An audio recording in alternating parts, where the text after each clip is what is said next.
Aloha! You are listening to Inside the Desert Oasis Room, episode number 232. This podcast is brought to you by Don the Beachcomber. Enjoy classic dining and cocktails in a tropical exotic setting. Now open in beautiful Madeira Beach, Florida.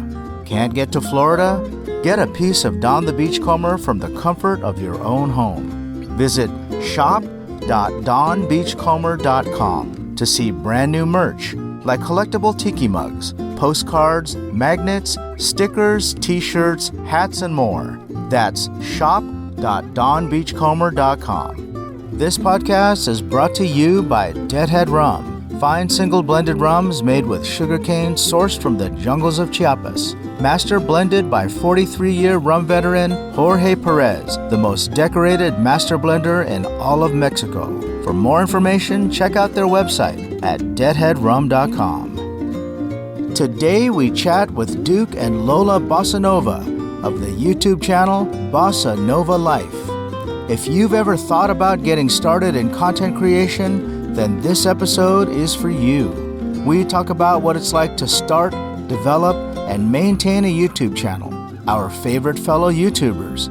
We share our experiences in content creation, as well as some of the lessons we've learned the hard way over the years. As always, I hope you enjoyed this episode as much as we did bringing it to you. If you'd like to follow our adventures, check out our YouTube channel at youtube.com/PolynesianPop, where we chronicle events, bars, travel spots, cocktail tutorials, and more. And if you enjoy this podcast, please consider becoming a patron at patreon.com/PolynesianPop, where membership grants you early access to podcasts and videos, front-of-the-line privileges to new merch releases, as well as exclusive content, meetups, and screen credits. Alrighty, let's get into this. Grab yourself a cocktail and join us inside the reef at the Caliente Tropics Resort. And give it up for my friends Duke and Lola Bossanova.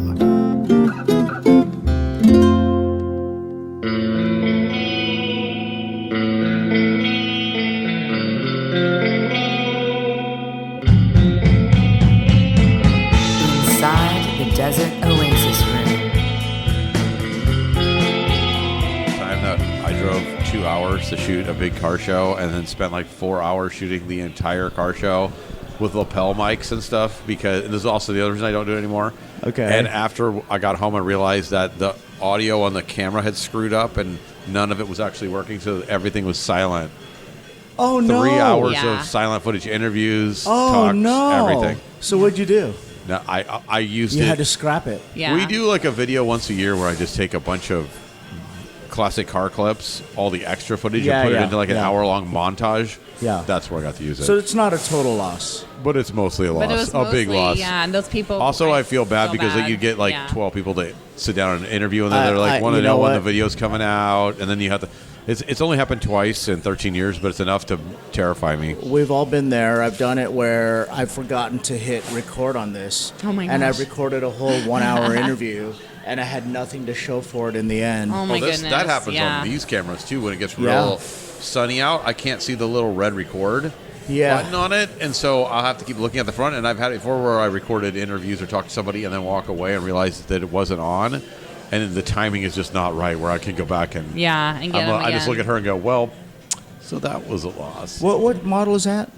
That's a Sony. ZV-1. Oh yeah, I have the ZV-1. ZV-1 too. That's what I've been walking around with. I know, that's what I told Yeah, you. they're Yeah, so okay.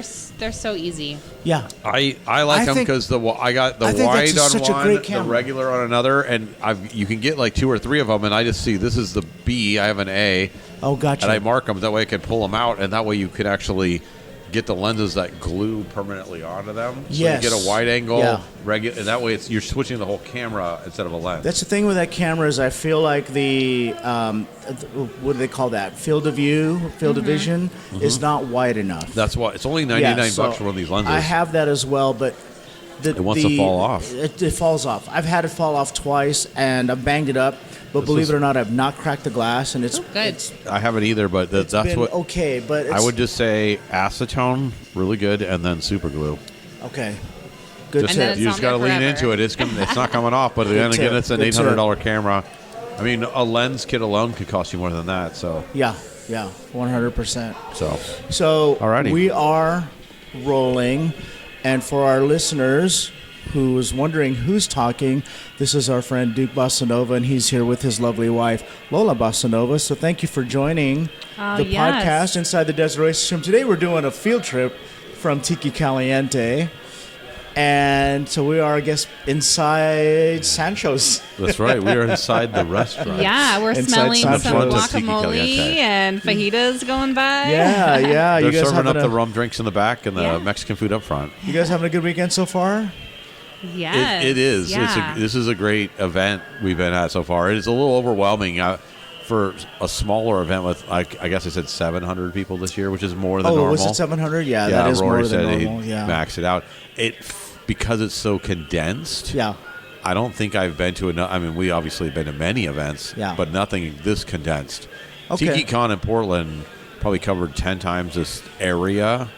This is really centered around the pool, Right. which is phenomenal, but also like 700 people around It's the pool. phenomenal, and it's also like you see people. You're just with people all day, which is lovely. Yeah. Lola you just loves get that to part. enjoy your friends. First of all, thank you so much for having us. We are 100%. happy to be here. So. I'm so excited to have you guys on the show because we do very much the same thing. And it was fun having you at the house. It was so fun. Thank Right, you. so- That was a whirlwind. It was a That was one of the whirlwind. fastest secret tiki escapes we've ever videotaped. Oh, was it really? Yeah. Oh, yeah. So I was a little tipsy. You guys will see that in the video. I'm going to put a link down in the description if you guys want to watch that. But that was fun, and it was a very impromptu thing. I think it was like the day before you said, hey, man, I'm going to be in town. Yeah. And we had you guys over. Yeah, I think you were doing a podcast with another couple that was visiting at the time. I think I was. And we rolled in like right after you were done at like 8:30 at night. Yeah. And we were out by 10. Yeah, it was fun. fast. And It was so normally fun. a Secret Tiki Escapes episode, when we shoot a home tiki bar, the longest has been 6 hours. Oh, and wow. the shortest before you was about 2.5, usually 3. Okay. So I'm the shortest one. Yeah. Yeah. Well, because it was late, and we rolled really easily. You were very comfortable. Obviously, not everyone is comfortable. So Yeah, I well, apologize, just- people, because I would have loved to have spent more time interviewing you and going through you That's had some okay. great things you share about your bar That's and okay. all of that. But I think you it's know only like what? 17 minutes in the end of the whole. Normally they're about Yeah. 30. You know what? It was just fun to finally do something together. Mm-hmm. Not only there, but even here, because, what people don't know is this thing that we're doing, right? We're doing YouTube and a lot of this stuff, this media that we're doing with media coverage and stuff.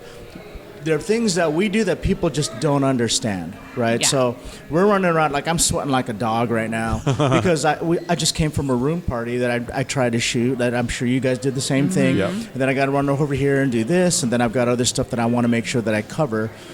And when we go to these events, some of these things are stacked on top of each other, right? Oh, so yeah. we'll have 3 or 4 things happening all at the same time, and we need to cover all of it. And So this we'll is be like, and this is a small event, like Yeah. I'm saying, and it's so still 10 minutes on one, then you run to the next one, 10 minutes to the next one, 10 minutes to the next one, and you're trying not to be rude to people as you're running between Yes. these because they Yeah. want to stop and say hi. And I get it, like, you don't want to be an asshole, but Yeah. it's you just got to get all of it.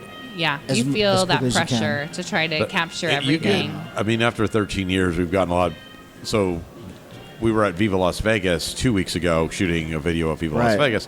And that's the 13th year we've shot that. And that's 20,000 people at Viva. That's insane. And so when we're going through the casino and we know that we got to get from this side of the casino to the escalators up top, we intentionally have to give ourselves 45 minutes, Right. which should be like a 5-minute walk. But we're going to get stopped a lot. It happens. It happens at all of them. And you got to be polite. You gotta be wanna polite. nice. Yeah, I mean, like we don't take our audience for granted, and we appreciate all of that. So we're not complaining in that sense. No. It's just it's sometimes it just gets You tough just, getting and from that's one why side you to want to the make other. sure you leave some space. 100%. When I was at Tiki Oasis a couple years ago, I was just trying to walk across the courtyard to get to I don't know what it was, a symposium or whatever it was that I was trying to cover. And of course, people would stop and say hello, and you take photos and all that stuff. You want to be polite to everybody. And I had a friend that just looked at me and said, okay, I can't walk with you. Yeah. I can't walk with you anymore, so I'll just meet you later. So that's fine. And again, we're not complaining. We love what we do. But 13 years. Yeah. That number stands out to me because 13 years, so number one, that's a long time. Lucky number 13, I call it. I say that too. It's one of my favorite numbers. So that's a long time, number one. And number two, 13 years ago, this was a weird thing to do. Like YouTube, talking into a camera, walking around with a camera. Yeah. What got you guys started? Because is this a hobby that have you always been recording stuff? What made you want to do this? I don't even have a diary. She didn't. But you do. You have a video diary. Yeah, Lola wasn't really on for the first 4 or 5 years at all. Not much. I used to run sound systems for like bands back in the late 80s, early 90s.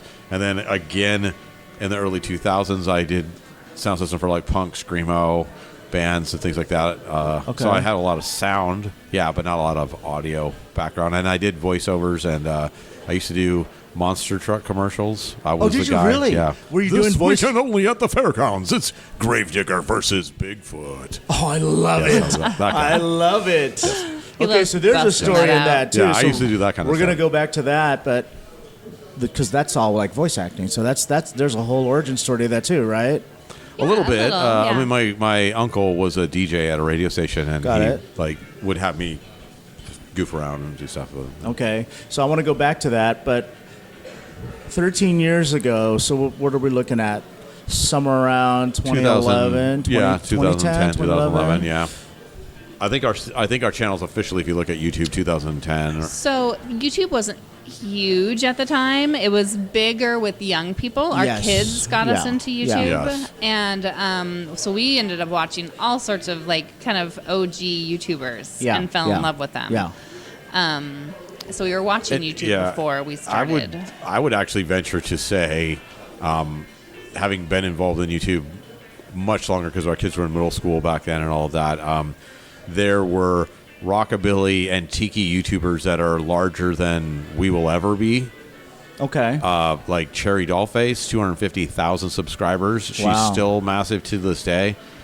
She's like the queen of rockabilly YouTubers and will always be. Shout out to Cherry, originally from Portland, by the way. And then you had Dr. Tiki back then. Oh, Dr. And Tiki. Dr. Tiki was putting up like 10,000 views of video, and this was 2008, 2009. I mean, now, sure, we can put up 30, 40,000 views of video or more for Tiki video. You guys do really good. But they were doing it with maybe 1/20th the amount of people watching YouTube. Right. Yeah. So they own that space. That's crazy. This is a walk down memory lane because I met them here. Oh, on really? on this property. Yeah. Yeah. So great and people. I was super starstruck because YouTube is my channel of choice, right? So I don't watch as much other media. I don't watch as much Netflix or HBO or commercial television as I do YouTube. It's like 90% YouTube and 10% everything else. See, that would be me. Lola's not on that train. Oh, but I'm on I that watch train. YouTube a lot. But I do watch a little bit of, Prime now. She likes her Netflix I and just her love Prime. seeing the creativity that other people are doing. And Dr. Tiki and Tiki Bar TV was the only Tiki programming we really had, and they nailed it. Yeah. And so they were celebrity figures to me, which is funny because people equate us that way sometimes, right? And I'm just a dude that's at an event just filming what's happening. Yeah. And I would actually venture that the people who Dr. Tiki and Tiki Bar TV, what they were doing back then, so back into it a little bit. Nowadays, anyone with an iPhone can make a YouTube video. Sure. You don't have to have any skill at all. You can just hit the button and go. And I'm not knocking them in any way. Our early videos were terrible because I didn't have any skill, and I was trying to run a Canon. I can't watch my early ones. We ran old. In fact, we've erased. I've erased over 100 old videos off our did you channel. really? Over 500,000 views of videos I've erased. Just because they were like old GoPros and just so bad I can't hardly watch them. And I'm like, I just don't feel like they represent what we did. You learn, and Sure. I've loved some of that. But Tiki Bar TV, man, those guys were running actual cameras. Like legit cameras, and they were doing interior lighting, so they're definitely industry. When I watch this stuff, I'm like, these guys were from SoCal and knew exactly what they were doing. They were shooting entire dialogues. They had scripts. They had scripts, but they were shooting it out of their apartment. I will fanboy. I'm a huge fan of their work, and I wish they were doing it again. But I understand, you reach sometimes a creative wall and you want to do something different. Yeah, right? the difference between YouTube in 2010 was what they called the adpocalypse happened in 2009, 2010. Most people coming into YouTube now have no idea, and I suspect another one's probably coming, actually. But what it was is there was a number of videos that surfaced on YouTube. One was about U.S. soldiers getting their heads chopped off by Al-Qaeda. Ouch. And commercials were running on those. And so a ton of advertisers pulled out of YouTube. And so when we came into YouTube, it was right after that. And so there was no money to be made in YouTube, and we didn't make a dime for the first 8-9 years doing it. We were just doing it for the love of the game. Just because we love the scene. Yeah. And now you can do much better with advertising and all of that. But there was and that's why there was a big desert of quality YouTubers for a long time. Yeah. And we were kind of some of the first, not the very first. Oh, absolutely. But at that time, I mean, I started in 2016-ish, 2017. Mm-hmm. And so that's 7 years later? Yeah. Which is a long, long time in technology and media years. And what am I getting at? I mean, even back then, so I've been doing this for 8 years now, and even back then, there wasn't. I feel like the space was crowded, but it's not as crowded as it is today. Mm-hmm. COVID. I think a lot of people started at when that's when Spike started, right? Yeah. I mean, I used to sit down with him at the Tiki Pool Party at Viva Las Vegas 2018, 2017, I remember telling him, man, if you ever start a YouTube channel, you're going to blow us all out of the water. He's a professional editor and a videographer for 20-some years. And so COVID happened, and it's not just him. A lot of people, they were at home. They had skill sets, they had an interest, and they jumped into the pool. And I think it's been, frankly, good for everyone.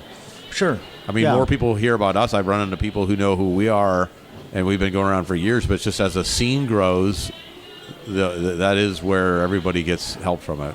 And what we're doing, right? Like right now, for example, a rising tide lifts all ships. Mm-hmm. So my audience is who they are. Your audience is who they are, and they may not know each other. Right, so my audience is less the stuff that you guys cover, so they're going to learn about you guys after this, and vice versa. Yeah.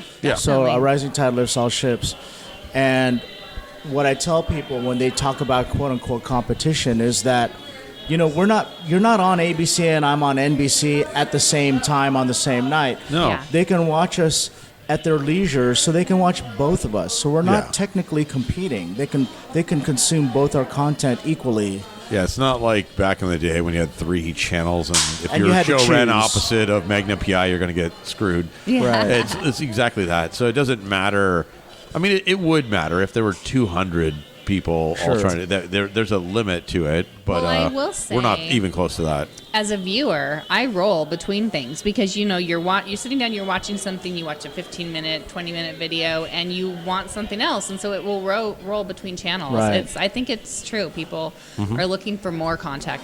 Yeah. I mean, for you, the first time I heard you was the podcast. Yes. And I would go. We always go for an hour-long walk at night together. We've been doing this for 30 years. 30-year anniversary is coming up in August. Congratulations.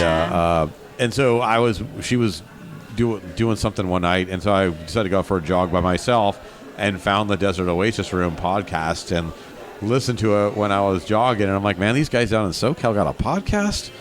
Like It that. was I don't think I'd ever heard. just- I'd never heard of a tiki podcast. It was that. just us turning the microphones and just. Yeah. No. It was just gibberish. Here's the thing. So we talk about people making their own content, and I listen to podcasts when I'm on a treadmill, when I'm vacuuming the house, when I'm commuting to work. At the time when I had my full-time job, and I just enjoyed it more than public radio. You know, and every time I listen to something, I say to myself, I think I could do that. And then one day I tried it, and those early ones, again, just like we're talking about the stuff that we make today, they're hard to listen to, but they're out there. I mean, I don't encourage any of our listeners to go out and dig them up, but they're out there. If Everybody you want to hear go find them. I know. If you want to hear what the Desert Oasis room sounded like in the beginning. There was a lot of rum involved.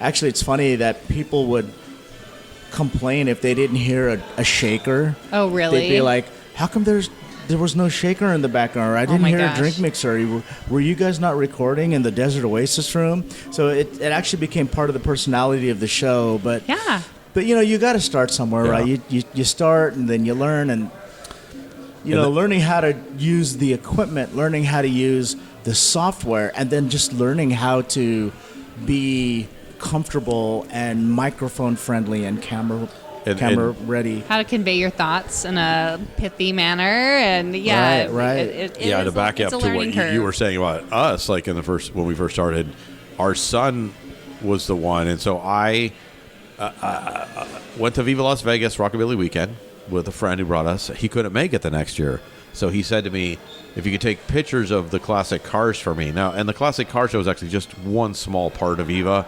People see those videos we put out, they think Viva is a classic car show. But that's like saying that Tiki Oasis is a single room party. Like the car show, it happens on Saturday only, but there's 110 bands playing, all this other stuff. So anyways, back into it.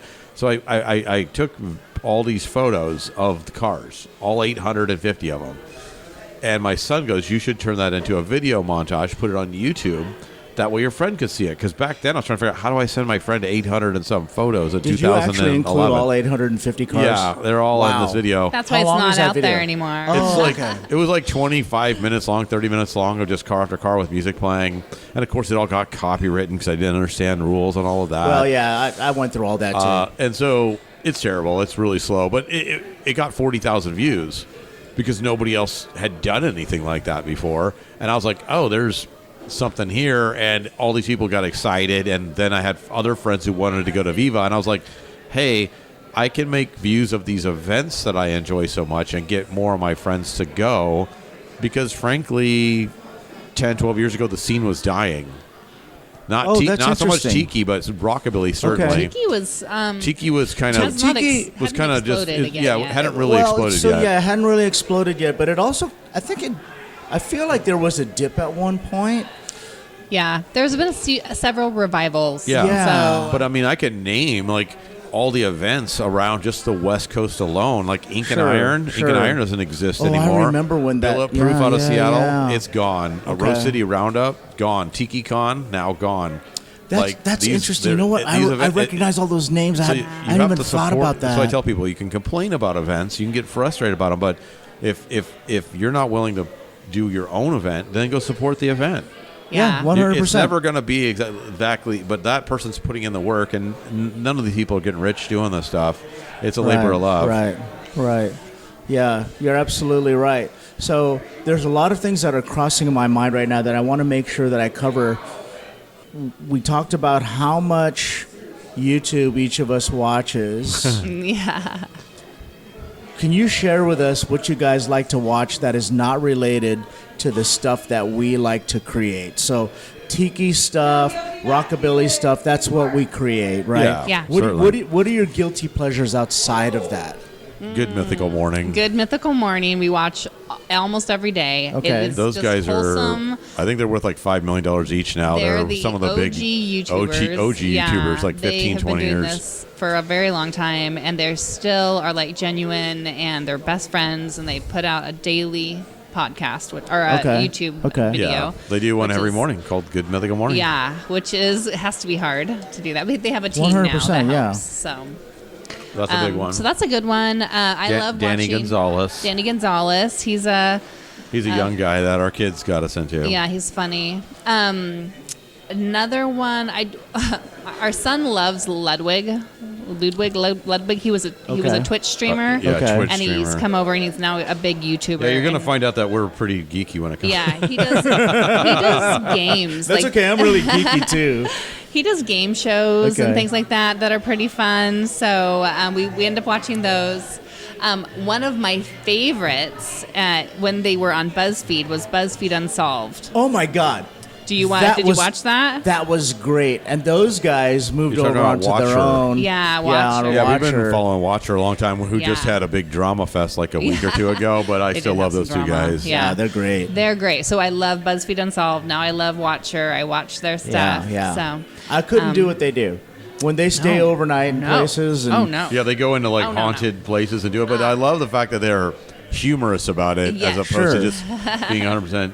Well, one of them is a skeptic. Yeah. I think his name is Shane. Yep. Is that right? The Shane skeptic. is a skeptic. And he'll go to a haunted hospital or whatever, and he'll lay down on the ground and he'll say, if there are any spirits here, come and get me. Please feel free to enter me. Oh, my God. And I'm like, are you insane? See, frankly, I'm on his side. That's my feelings on ghosts. That would not be me. I'm a chicken. So I'm definitely the skeptic, and she's definitely the believer. With Ryan, I would be afraid the whole time. I'm a chicken. Yeah. Because here's the thing: during the day, no, there's no ghosts. But if it's dark and I'm alone, there are probably a million ghosts. I'm going to tell you me. something. Right now, me being here this weekend, I don't think my wife has ever turned off any of the lights so far since I've been here. Oh my goodness. So I FaceTimed her yesterday, and every light is on in the house. But she does that whenever I travel for an event. Yeah. She'll set up quote-unquote traps where she'll stack up all the dining room chairs on the back door. Oh my gosh, I love her. I am See, her. no. Yeah, she'll do all that stuff. Then she'll turn on every light, and she'll sleep with every light on, and it's just hilarious to me. But but she's real tough on the outside. She's an attorney, right? So she's real tough on the outside. But if I'm not home, then it's like set up all the traps, turn on all the lights. It's hilarious. But when we travel like 60 nights a year for our YouTube channel, and we have day jobs too. So when we travel a lot, it's Good Mythical Morning, and the other one I was just trying to is Sam the Cooking Guy. Oh, we do love Sam the Cooking Guy. Okay. Sam the Cooking Guy is out of San Diego, I believe. And he's a fun one if you like cooking shows. And he's just real basic funny. cooking show with him and his son. And I don't know. He's been doing it for so long, like 15 years or more. Have you guys ever thought about doing other channels or other content in addition to what you're doing today? Because all the stuff that you guys enjoy, editors. right? Have you ever thought about doing a cooking channel? Not a cooking channel. We did cooking videos. We have done cooking. We've done we've done like 10 vintage recipes, Okay, which are okay. an adventure. Yeah, they're all still of on their our own. channel. We would go into 50s and 60s cookbooks and find though. Now I see other people doing it now, and we were doing it like 8-9 years ago, whatever. And up till like 4 or 5, we did it. But we would go find the worst recipes and recreate them and try them. But it is so what's that like? So much work. Is it really? A lot of Lord, editing. it's so much work. Oh. Because you have to neither one of us are chefs. I would always say I don't even have one Michelin star, so please don't come at me. I would say like when we Not were a professional when chef. we were visiting Spike's house like a month ago. He's probably got the closest setup to maybe achieve it. You need at least 3 cameras running at the same time, at different angles, and then you also have to have a hand cam, and you have to keep stopping while you're making this food constantly to try to get up close shots of it, or a shot of you putting it in the oven, a shot of you stirring it in the pot. It's so many shots. Or if you're making a drink, you have to make it like 30 times. Oh, yeah. 30-40 hours to edit one video. That's going to get like 5,000 views. I'm like, I don't have time. Yeah, it was fun. It's fun. It did I had a great time. A lot to do. It was, we had and eating gross things, which was fine. Yeah, we were both. gross We were things. both a lot fine of Jello with it. Yeah, a lot of Jello with tuna, molds. fish, or something in them. Or like canned. I don't know. Yeah, some corned weird beef. Canned meats. There's a lot of canned They meats. love their involved. they love their canned meats and Jello. Yeah.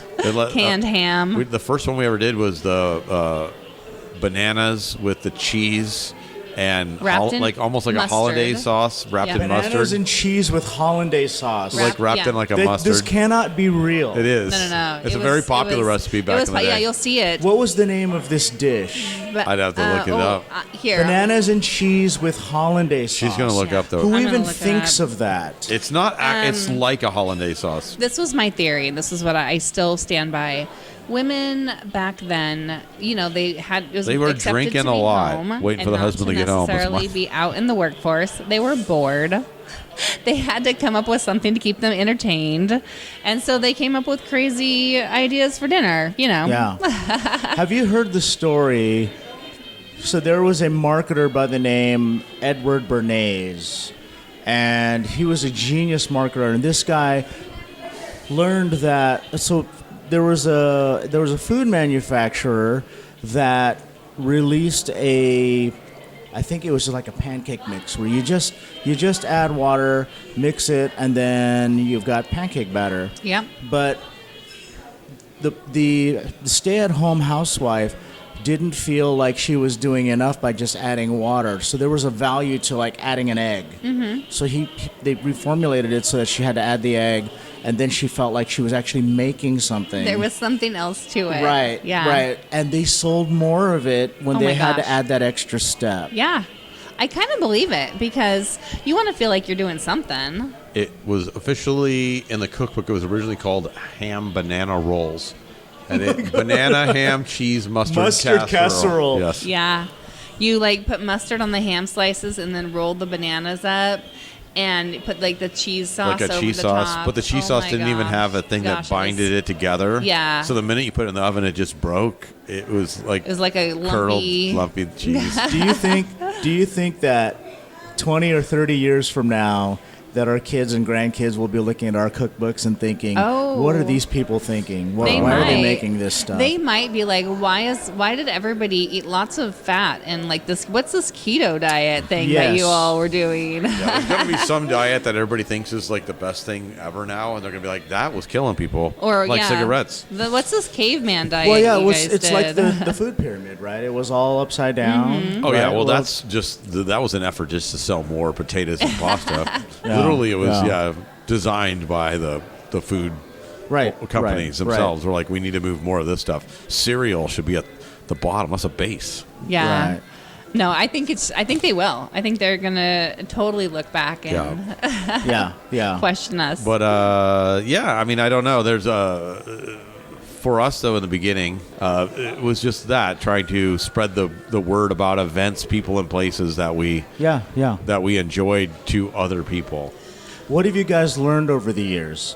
What are you doing different today that you weren't doing before when you first started? Less. And how have things changed over the decade or the dozen plus years that you've been doing what you're doing? We do less. I was going to say the same thing, that it's in some ways it's easier than we used to make it. You come in and you get all these shots that you probably are never going to need, and you just over time learn what is going to make a good video. Yeah. So you take less shots. The age-old question that we get asked 20 to 50 times every time we're at an event is, did you get good footage? Is it going to look good? Sure. What's the video going to look like? Sure. I don't know, man. I'll know when I get home.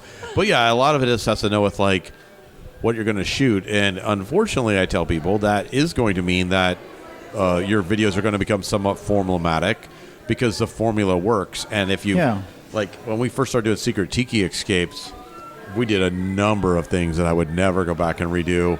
Having people, I hate to say it, but having just people sit down and talk at the camera is just a static long shot, and no, it just doesn't, not enough movement in that shot. Make people stand, walking around, asking, when I go around asking someone about their tiki bar, walking with them. But a lot of it just has to do with these are the shots I need to get, bing, bang, bang, boom. So I know when I leave, I'm not gonna have that horrible moment where I'm all how am I gonna make this work? I forgot to film this part. Yeah, so there's a lot of that. But less. So we work less and we do less events. Yeah, we do less events, and we do events we like. When we were first getting started, it was just content, just more content, and now we're much more picky about where we go. Mm-hmm. Or when we go to somewhere we're here in Palm Springs, and shooting Tiki Caliente, but this morning we went and shot an antique mall. Oh, cool. Because we do antique mall videos as well. Because we started doing that because exactly what Lola's saying. We're like, we always go antiquing wherever we're at, looking for mid-century modern and tiki stuff and things like that. Well, let's make videos about that. So moving into being like, let's shoot videos of what we already do means we do less.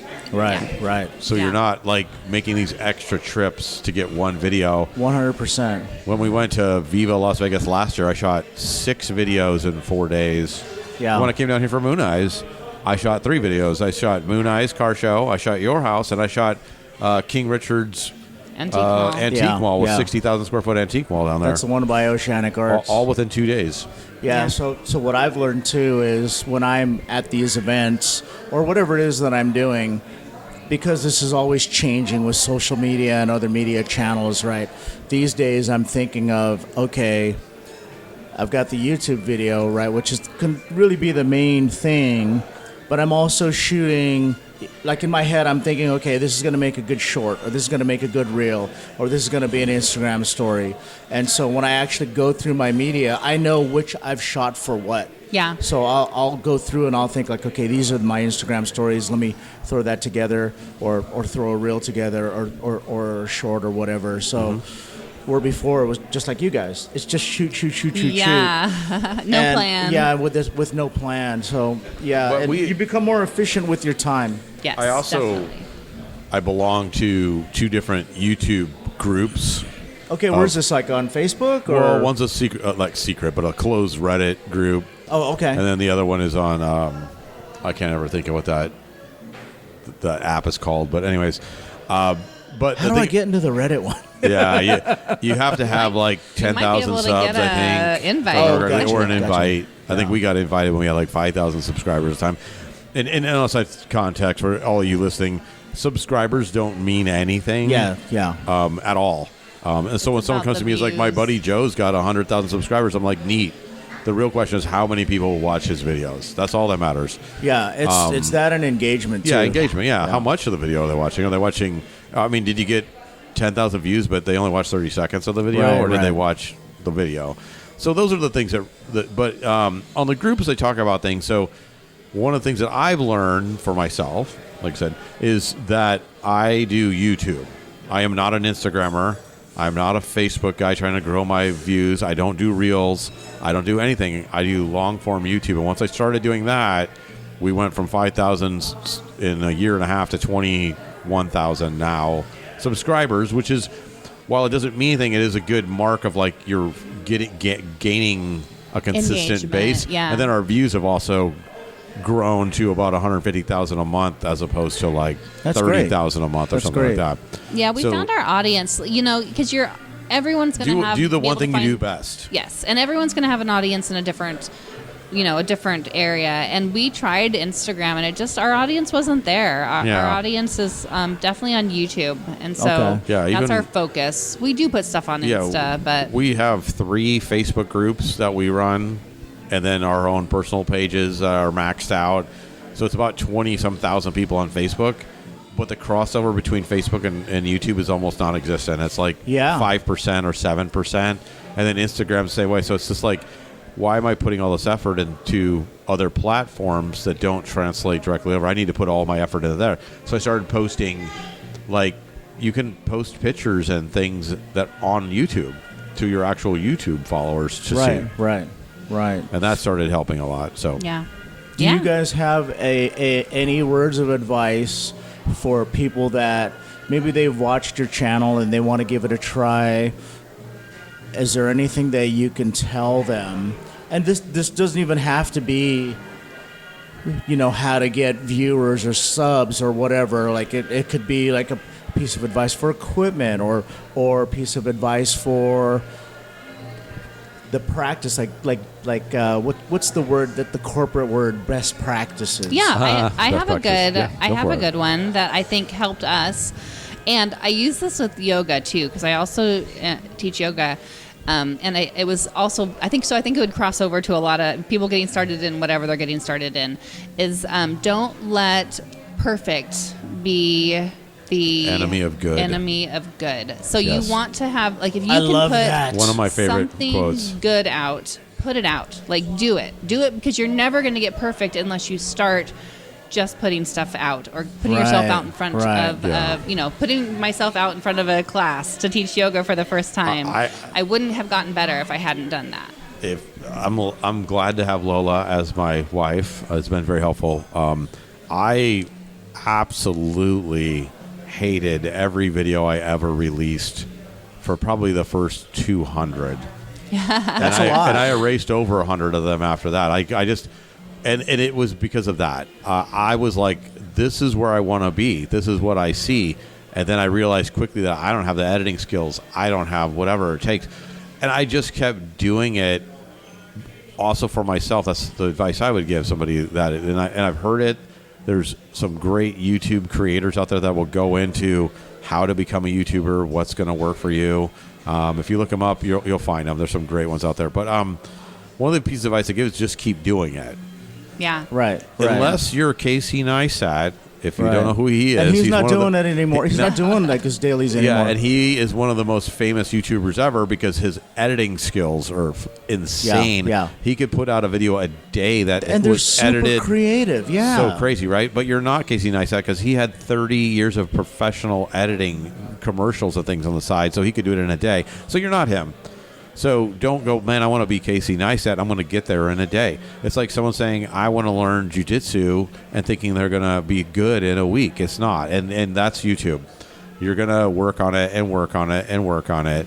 But the other thing is, which I can't stress enough, is if you do the same thing 500 times and you're still only getting 300 views a video or 400 views a video, then you need to change things, and you need to keep changing things until they work. And you can't just be like, well, I don't like video X, or I don't like.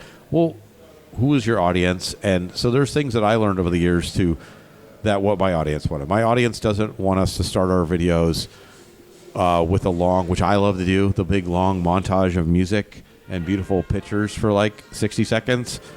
It just didn't work. And so when I come in and I say, so when I come in and say, today we're at this place, we're going to be shooting this video, let's go check it out, and bang, that's what people wanted. And I resisted it for so long. Yeah, they want you to get to the point. Yes. Yeah. And so it's like, just do it. Like, give it a shot. What's the hurt? If you're not growing, sorry, And I'm leaning then- the mic too far, then try something different. So try something different. Each time, try something different. Each time, try to add to your toolbox. See what works, what doesn't work, and keep doing it because it also takes a lot of videos. We've got almost 300 now. We don't put out as many as a lot of others, but the more we have, then the more our channel just keeps chugging along of its own steam. It's really great. And I was going to kind of add on there, Duke's really good at looking at the analytics. And so that's how he can tell, like, where do who's watching, how long are they watching, when do they tune out, do we retain them onto the next video? Yeah. And so he's really good at looking at that and kind of deciding what to do going forward. So yeah. Well, on a side note, my day job is I'm an advertising executive for Comcast, NBC, Universal. So what I do for clients is work on their commercials and see what the retention is and how many people are going to their website and what's working. And so taking that same skill set to YouTube was extremely helpful. That's awesome. That's awesome. Well, I appreciate you guys taking the time to sit down with me today here at Tiki Caliente and sharing your experience and knowledge with all of us. We're going to wrap this episode of Inside the Desert Race soon. We appreciate you guys listening to another episode. And if you guys want to follow us on Instagram or at Polynesian Pop, we also have a Patreon. If you want to help support the show, patreon.com/Polynesian Pop. And if you want to follow our adventures, we also do have a YouTube, youtube.com/Polynesian Pop. And I guess that's it. Thank you so much. We're going to continue our Tiki Caliente weekend out here in the desert. Ooh, yes. And if you aren't out here to enjoy this with us, then you got to come to the next one. All right, we're leaving. Cheers, party people. Cheers.